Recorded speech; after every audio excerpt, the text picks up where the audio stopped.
So this talk is going to be about concentration inequalities. I didn't draw this. This is from a book by Maurice Sendak. So I'm going to first try to explain a little bit what concentration inequalities are, what this talk is not going to be about, and hopefully you will still get something out of it. So what are concentration inequalities? The main idea is going to be, we deal with randomized algorithms, or like we take some data that comes from some underlying distribution.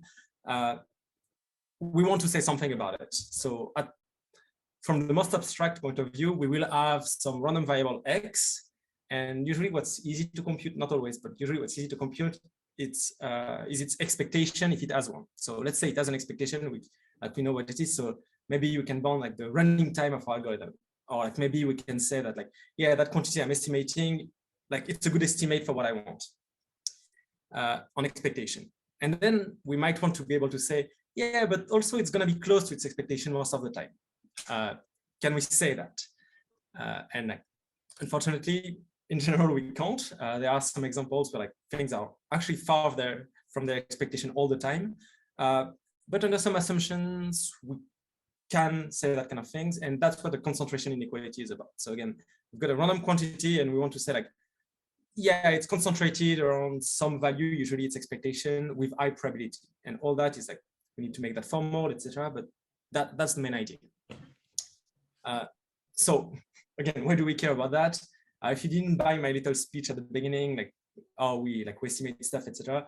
That happens most of the time. So that we might want to argue about those things. So let's say what I do a lot of distribution testing, etc. So at some point we want to say, the thing I'm trying to detect, well, in one case, it's going to have expectation something. In the other case, it's going to have something far from that. If only things concentrated around their expectation, I could be able to distinguish that with high probability. So I need to argue about that. Or again, my algorithm is pretty good on average, but can it run for way too long with non-negligible probability? Or well, what I'm learning, I'm estimating a parameter.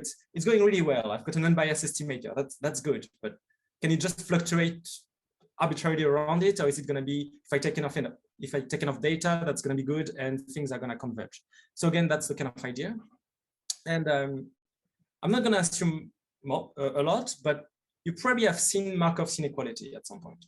So Markov's inequality, roughly speaking, is saying I've got a non-negative random variable. If it has small expectation, it can't be too big too often.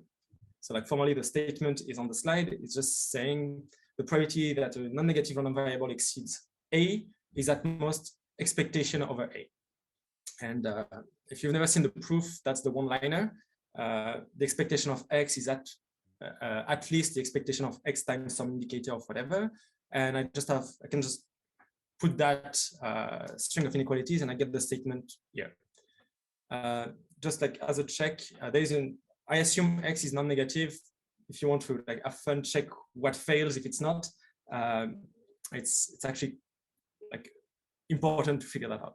Yeah. So we've got Markov's inequality, and that's the most basic, most boring one, but also pretty useful. You also probably are familiar with Chebyshev's inequality, which is saying what's the probability that I deviate from my expectation? Well, it's related to the variance, right? And like the probability that I deviate from the expectation by more than A is related to like variance divided by A squared. That's an upper bound. And let's say you want to prove this. Well, you just take Markov's inequality and you apply it to the right random variable. All right. As a side note, by the way, let me know if I'm going too fast. I can slow down. You wouldn't believe the number of times I just applied Chebyshev. Basically, even in my area, roughly like I wrote 50%, but 75% of the papers have at some point saying like by Chebyshev, it follows something.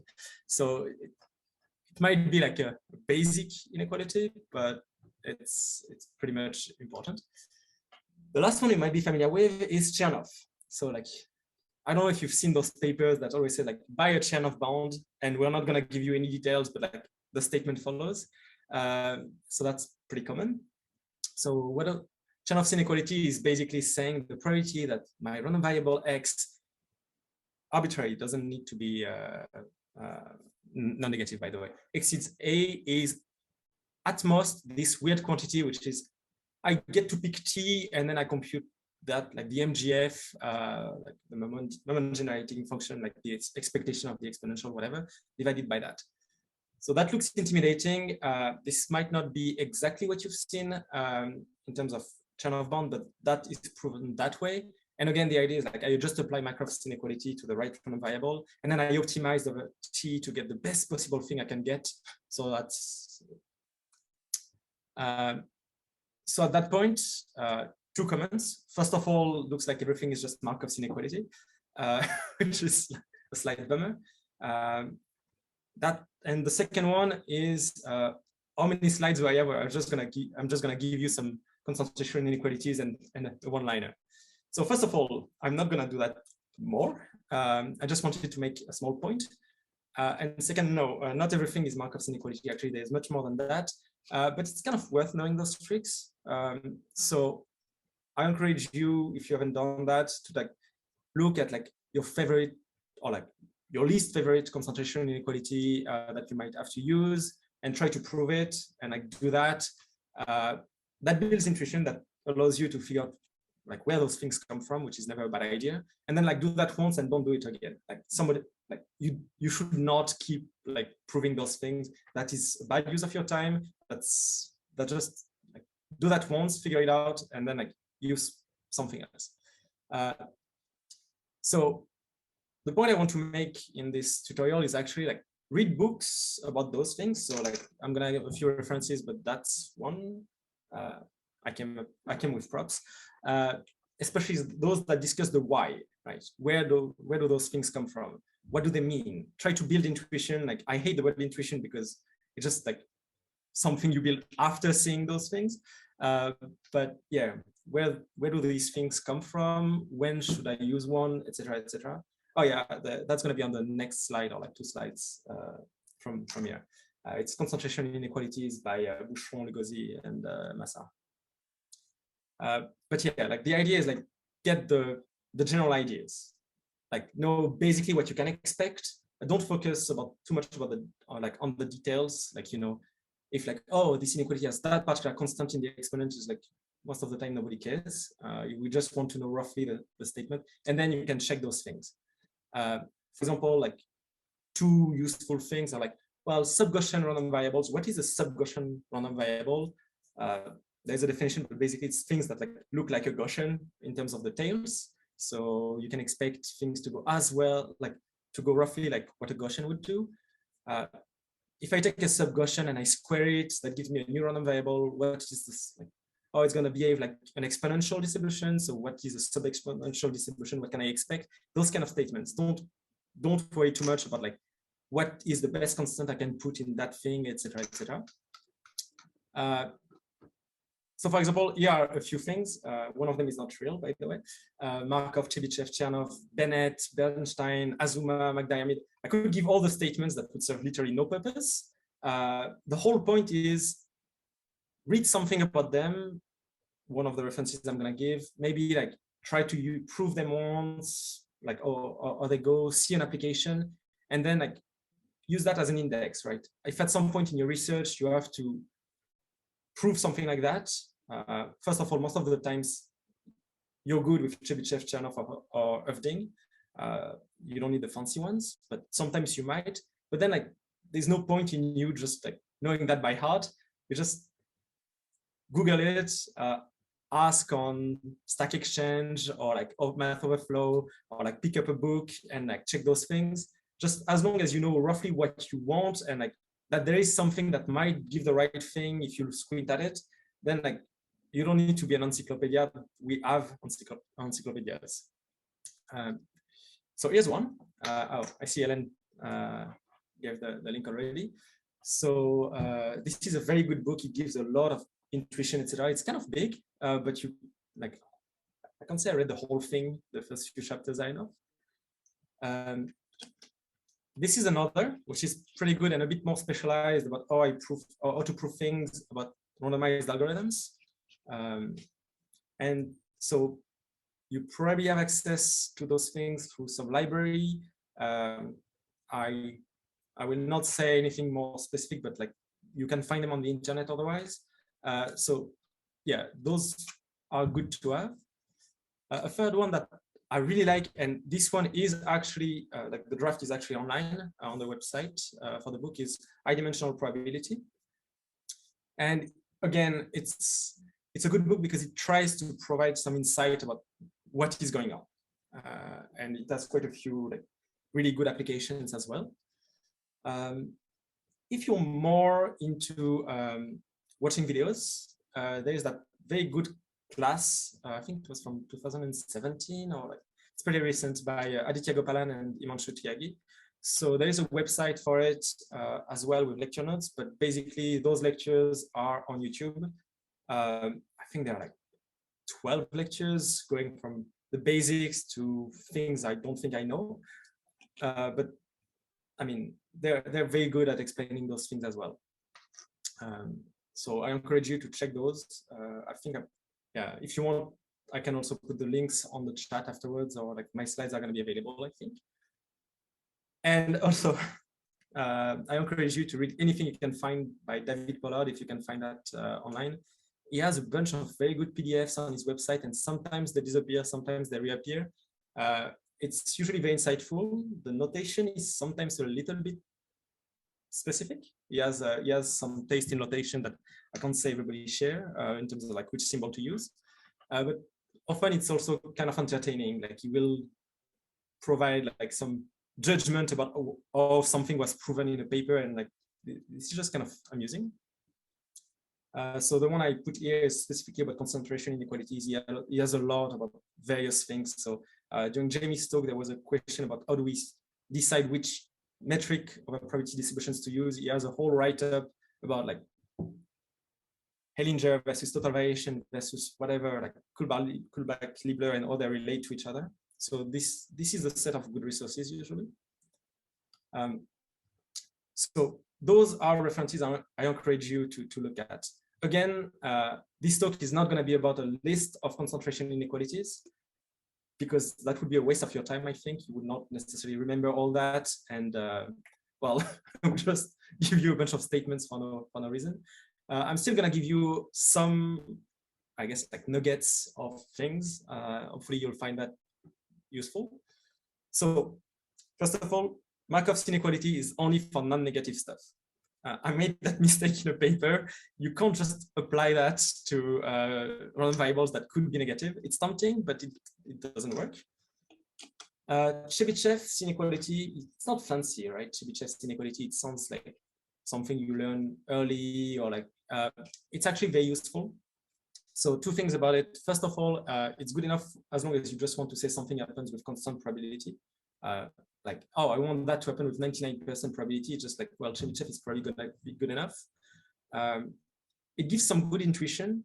Typically, if a random variable has a variance, etc., it's going to be most of the time within a few standard deviations around its expectation. That's exactly what Chebyshev quantifies. So it's tight in that sense.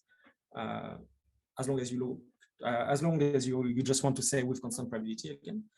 One thing that I wrote here, I don't know if you care about that kind of things, but it only requires pairwise independence. So if I assume a bunch of things, I take the average and I want to say, how does that concentrate?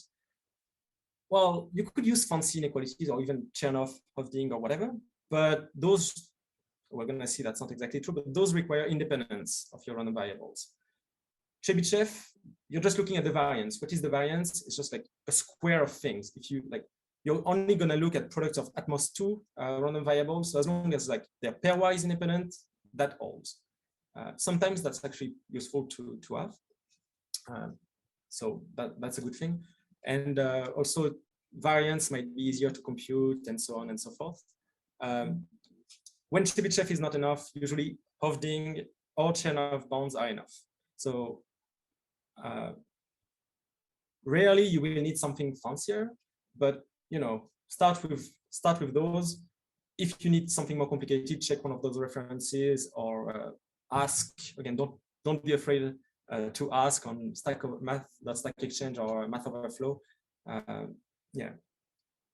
Oh, there's a question about suggestions for the order of studying statistics.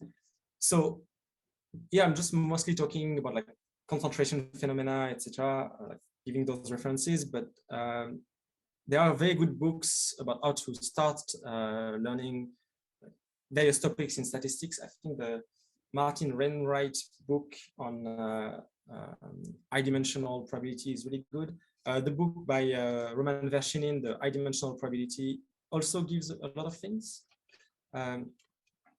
So yeah, I would suggest those two.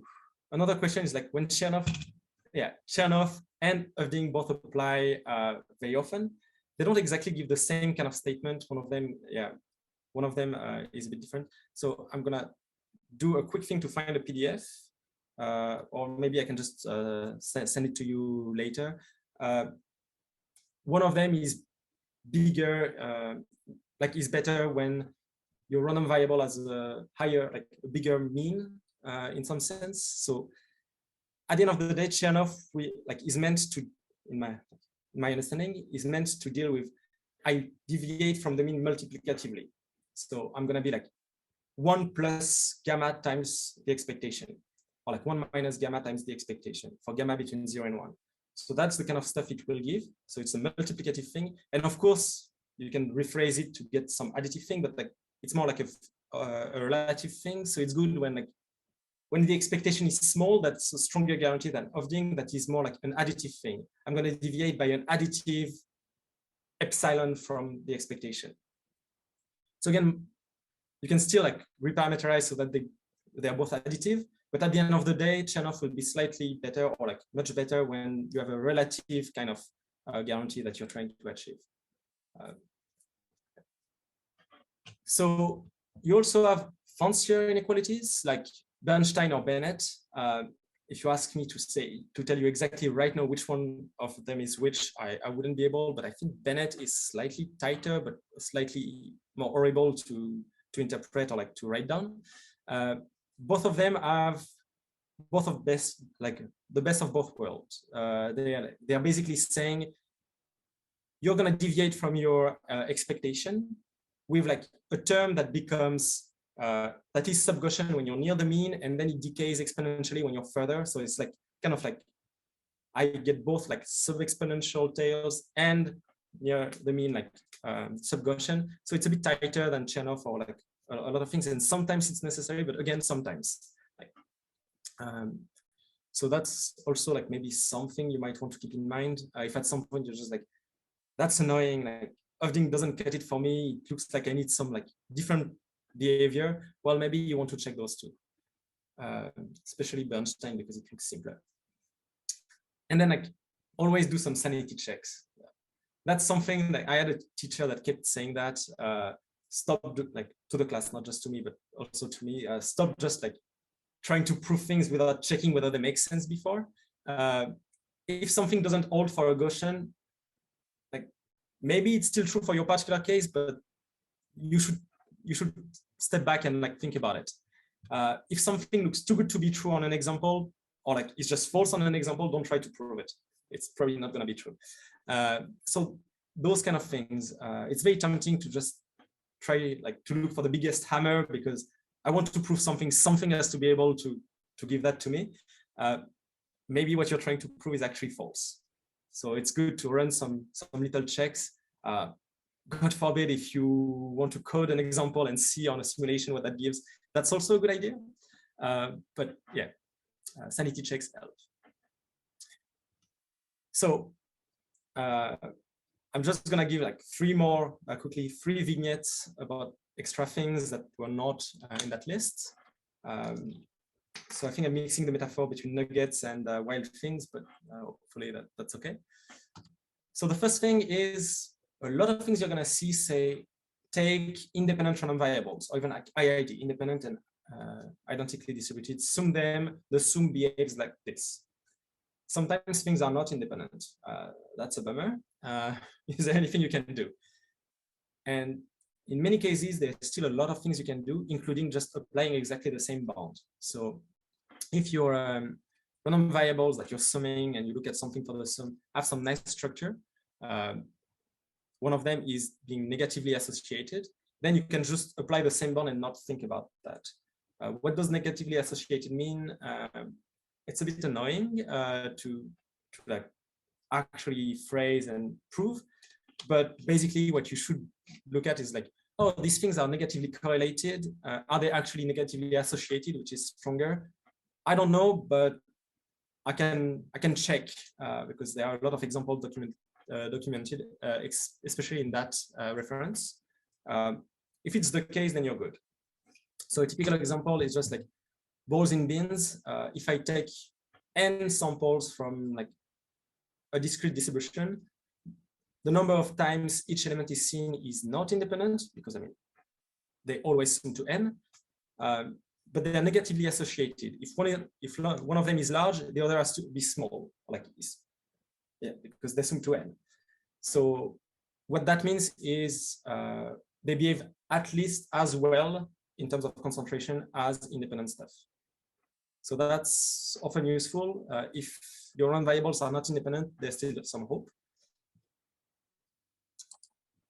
Another one is decoupling. That's a fancy word. So we use that recently in a paper with Anna Bhattacharya and Joy Young. That's a very cool trick. Say you consider an example, typical example, you're considering a polynomial of degree 2 in random variables, or whatever. So you have a quadratic form.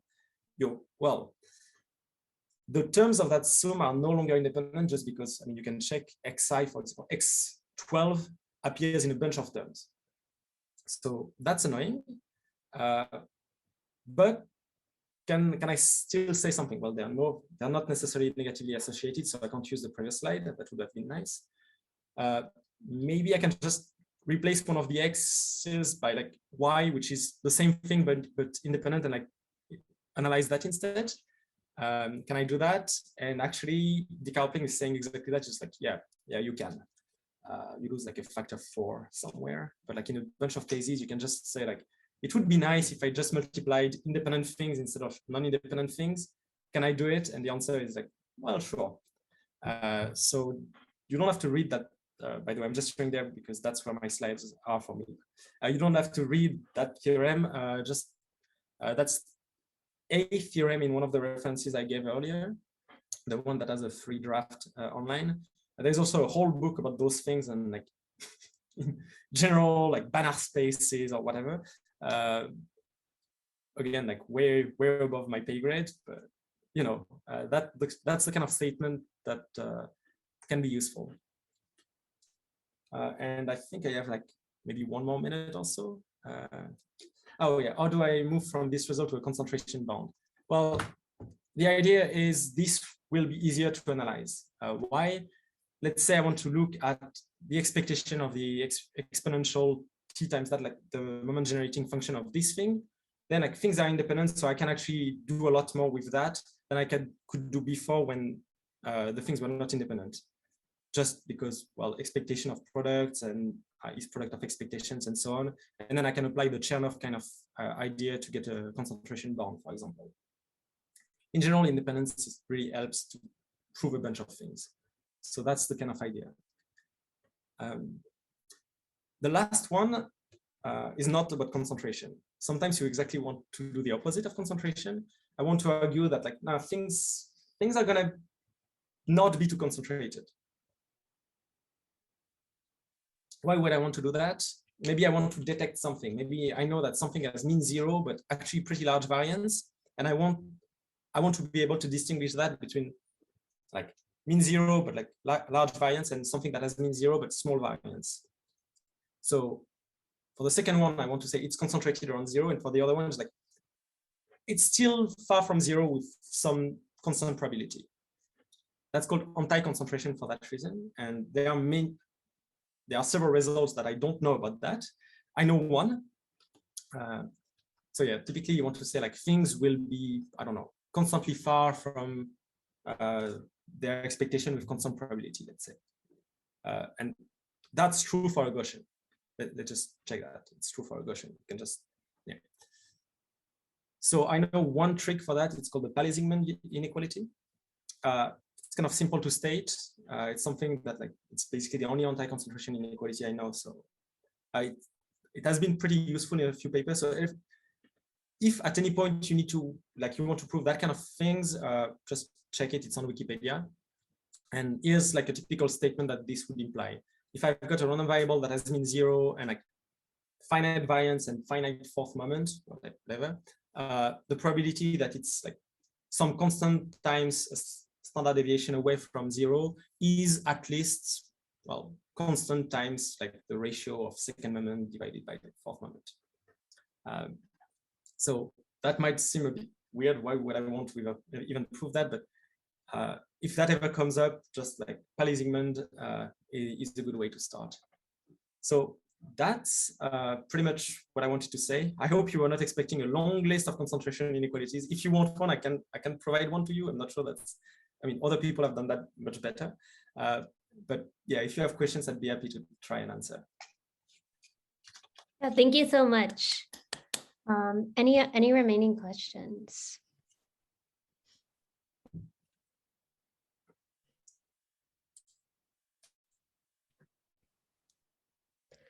And yeah, we're going to post the slides in a couple of days. Let's see. Yeah, so we have one. When do we know that we can't improve concentration bounds? Yeah, that's a good one. So there are two ways. One of them you might be, well, I found a counterexample. You know, some random variable that satisfies my assumptions and for which I know I can prove better because just I can plot it and see it, for example. Another one that is a bit more contrived is, well, I proved something. Let's say for my application, I proved that like the convergence rate of that estimate is blah because I applied like this concentration inequality the right way, etc., etc. And someone else or myself proved the lower bounds showing that no, this concentration rate is optimal.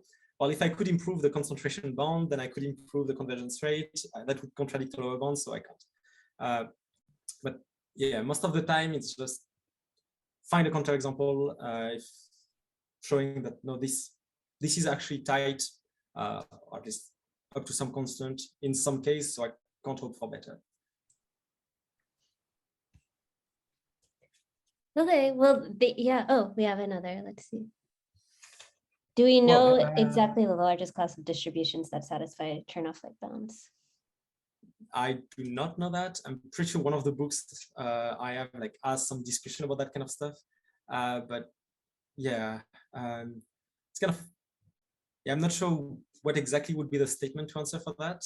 So Chernoff bounds are like satisfied by sum of independent random variables, sum of like negatively associated random variables, Poisson random variables, a bunch of those. I don't know exactly how to characterize that.